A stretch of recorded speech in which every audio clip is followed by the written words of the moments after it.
Mackenzie Weegar gets another shot at making Team Canada. Andrew Mangiapane returns to Calgary as Rory Kerins gets sent to the American Hockey League. Hey everyone, welcome into Hot Topics. This episode brought to you by ProStars Plumbing and Heating, Calgary's first choice when it comes to plumbing and heating. Rob Wong, joined alongside by Postmedia Calgary Flames writers Wes Gilbertson and Danny Austin. And guys, I know we talked about this before the team was originally announced as to whether or not Mackenzie Weegar would make the first cut. He ultimately did not, but the door is once again open here with Alex Pietrangelo of the Vegas Golden Knights deciding to withdraw. So that obviously opens up a spot on the back end. Wes, we'll start with you. When you look at the potential options here for Doug Armstrong and Team Canada, how high do you think Mackenzie Weegar ranks on their potential list of available players? Well, I think he's got to be very high at the top or right near the top. And the reason I'm confident in saying that is I know he was one of the hardest decisions for Team Canada when they left him off their initial roster. There were about a dozen guys, it was reported, that got phone calls from Team Canada's brass saying, hey, we really considered you. We really like you.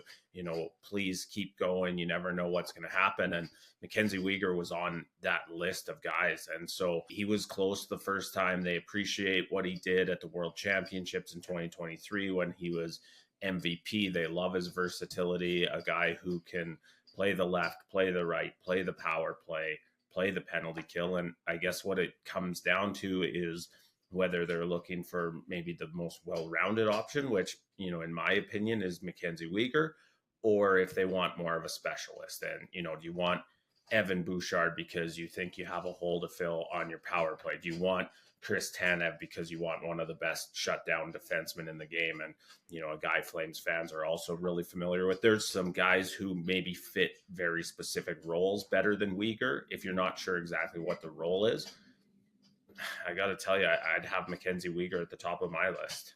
Yeah, and I don't know that he's number one on my list. I do think that when Wes talks about where those holes might be, I mean, like, you have Cale Makar, you've got some pretty decent offensive talent, and I do think what is going to have Mackenzie Weegar in the mix is his versatility. It's exactly what Wes was saying. It's the fact that, we've seen it. This guy can shut down the defensive defenseman, and he can contribute offensively, but I actually don't know that you're asking him to be the guy who carries the team in either of those areas. So if you're looking for a guy who can come in, play whatever role you need, if something happens, take on bigger minutes, or, just be your sixth defenseman, I think he fits in there. And, I do have questions about whether some of the other options are necessarily going to be interested in a tournament like this, or if you're Drew Doughty, if potentially a week off might actually be more desirable. And let's be clear, Drew Doughty and I are we're not texting. I have no idea what Drew Doughty's thinking, but I think for Mackenzie Weegar, his enthusiasm should also be an asset. So I don't know, it's hard to tell for us sitting here in Calgary,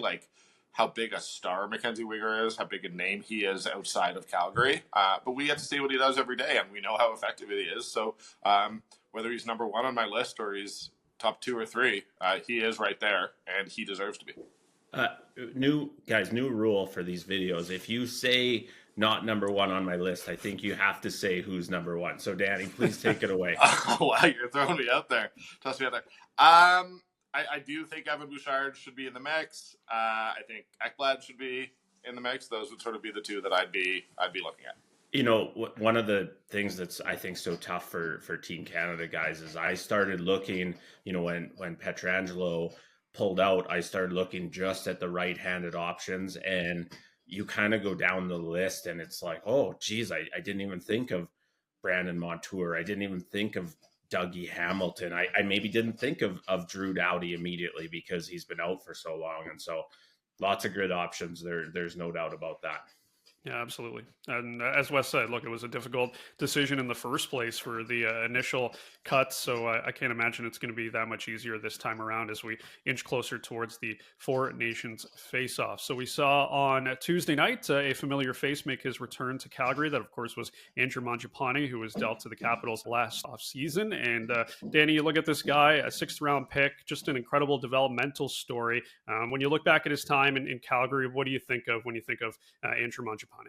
Yeah, I mean, I think Wes and I are going to have, a little bit different experiences because when I started covering the team in 2019, Andrew Mangiapane was already it was a given that he was going to be in the lineup. Whereas if you go back a little bit further, and Wes will be able to talk about this, I mean, this guy's a 6th-round draft pick, if I'm not mistaken. So he is one of the great developmental stories, not only in the Flames organization, but really, I don't think it's an exaggeration to say, around the league. He overcame really long odds to become what he was and played over 400 games for the Flames. He had stretches, one in particular, where he was really filling the net. I think he largely settled into more of sort of a third-line role.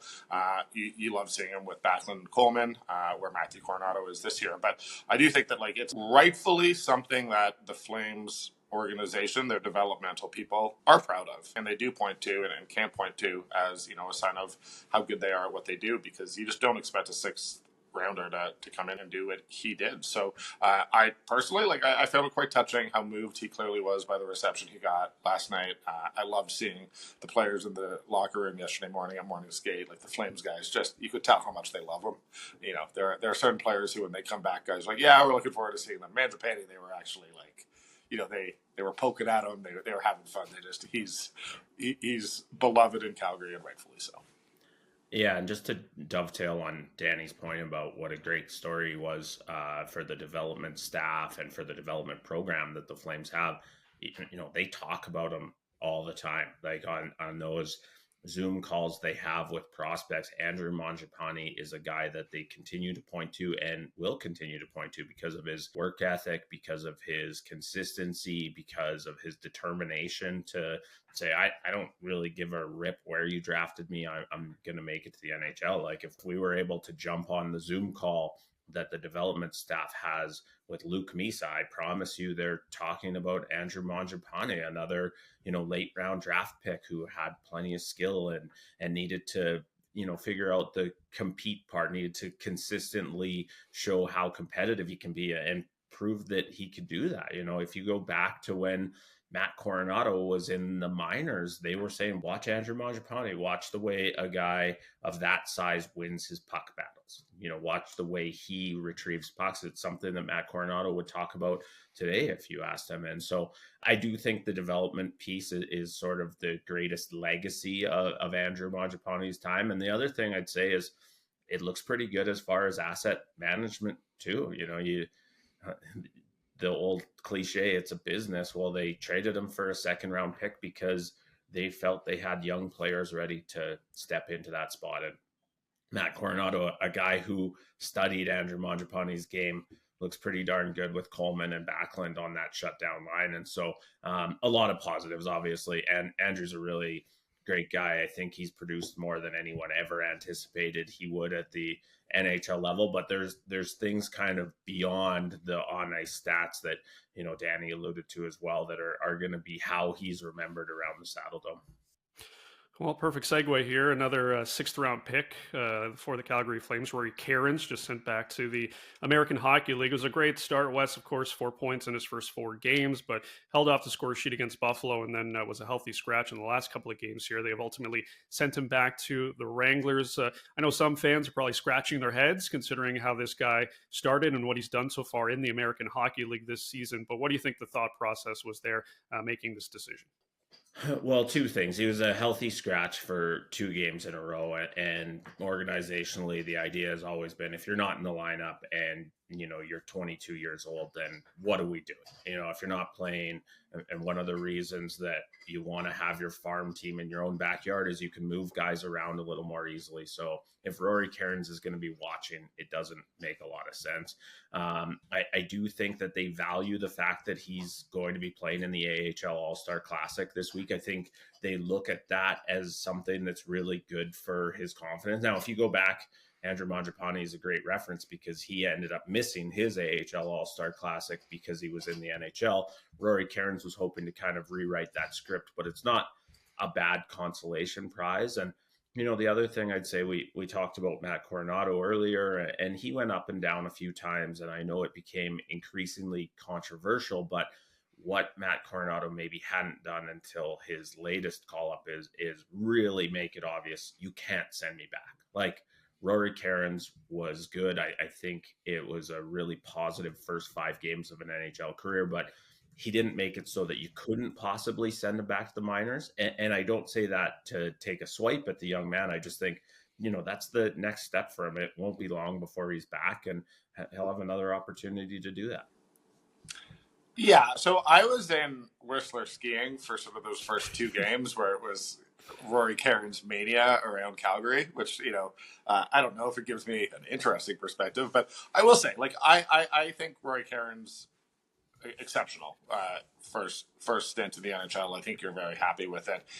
You mentioned Coronado. We were talking about Mangiapane. I do think that the reason Matt Coronado stuck around was not because he started putting up, insane numbers. He's been productive, but it's also like he was winning those battles along the boards. He was doing all those other things that you have to do to be an NHL player. And I still think Rory Kerins has some work to do, as he should. He's this is a guy who was in the ECHL pretty much a year ago. So I think Rory Kerins is probably we're not looking at him being an everyday NHLer probably until next year if he gets there. But it's not just about the numbers. And, there were a couple secondary assists there. I'm not trying to take anything. Like, it's so awkward when you're sitting here on a team that can't score and you're criticizing the guy who put up 4 points in 5 games. Like, it's you can blame the altitude in Whistler, though. Well, yeah. Exactly. But yeah, for me, I think that Kerins is so far ahead of schedule, having played these 5 games, that while I understand looking at the numbers and saying he should be there, and I'm not trying to, take the Flame side or anything like that, it's just this call-up wasn't really expected to happen this season. He's ahead. Let's give him some time. He's going to be fine. He's going to be in the NHL soon enough, and whenever he's here, I'm sure he'll stick around. But there's no reason for them to keep him around right now when he could get bigger minutes, continue to work on his development and those areas that get the game that he does need to improve. And if I can just throw one thing in that Danny and I didn't mention yet, the Flames envision him as a guy who could be part of the long-term fit at center. And so to get him back in a position in the minors where he's going to be playing the middle of the ice is not a bad thing. Well said. We'll see what the future holds here for Rory Kerins. As always, leave your thoughts in the comments section below. For Wes Gilbertson and Danny Austin, I'm Rob Wong. Thanks for watching, and we'll talk to you next time.